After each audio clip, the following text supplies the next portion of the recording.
আসসালামু আলাইকুম বন্ধুগণ। প্রবাসী রিসোর্ট অ্যান্ড অ্যাগ্রো ইন্ডাস্ট্রিজের পক্ষ থেকে আপনাদের সবাইকে স্বাগত জানাচ্ছি।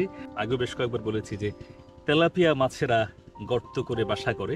দেখুন, একটা বাসা এখানে পেয়েছে, যদিও অসংখ্য বাসা রয়েছে বা গর্ত রয়েছে। এখানে এই গর্তটা দেখুন, এখানে যদিও মাছ নেই, তারপরেও কাছ থেকে আপনাদেরকে যদি একটু দেখাতে চাই, এই ধরনের ছোট বড় গর্ত তারা করে। আসলে গর্ত কেন করে? গর্ত করবার উদ্দেশ্য হচ্ছে, যার গর্তটা যত সুন্দর হবে, যেই মাছটার, অর্থাৎ এই বাসাগুলো মূলত পুরুষ মাছেরা বানায়, যেই পুরুষ মাছটার গর্ত যত বেশি সুন্দর, সেই পুরুষ মাছটার গর্তে বা বাসায় মেয়ে মাছগুলো তত তাড়াতাড়ি আসে বা আকৃষ্ট হয়।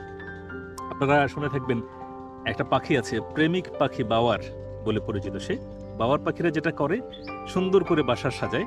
যেই পুরুষ পাখির বাসা যত বেশি সুন্দর, সেই পুরুষ পাখি তত তাড়াতাড়ি মেয়ে পাখি পেয়ে যায়, মানে তার স্ত্রী হিসেবে একটা পাখি পেয়ে যায়। তো তেলাপিয়া মাছদের ক্ষেত্রেও বিষয়টা ওরকম, যে পুরুষ তেলাপিয়াটার বাসা যত বেশি সুন্দর হয়, সেই পুরুষ তেলাপিয়া মাছটার বাসায় বা তার কাছে তত তাড়াতাড়ি মেয়ে তেলাপিয়া মাছ চলে আসে। যাই হোক, এগুলো একটা বিষয়। আর হচ্ছে, এই পুকুরটা দেখতে পাচ্ছেন খালি, অনেকখানি শুকিয়ে গেছে। আসলে শুকিয়ে যায়নি, শুকিয়ে ফেলা হয়েছে। শুকানোর উদ্দেশ্য হচ্ছে, এই পুকুরটাকে নতুন করে প্রস্তুত করা হবে। আর নতুন করে প্রস্তুত করতে প্রধান কাজ যেটা, সেটা হচ্ছে রাক্ষসে মাছগুলোকে নিধন করতে হয়। পুকুরে যে সমস্ত রাক্ষসে মাছ থেকে যায়, সেই রাক্ষসে মাছগুলো যাতে করে অন্য মাছের বা নতুন মাছের পোনাগুলোকে খেয়ে ফেলতে না পারে, তাই রাক্ষসে মাছগুলোকে নিধন করতে হয়।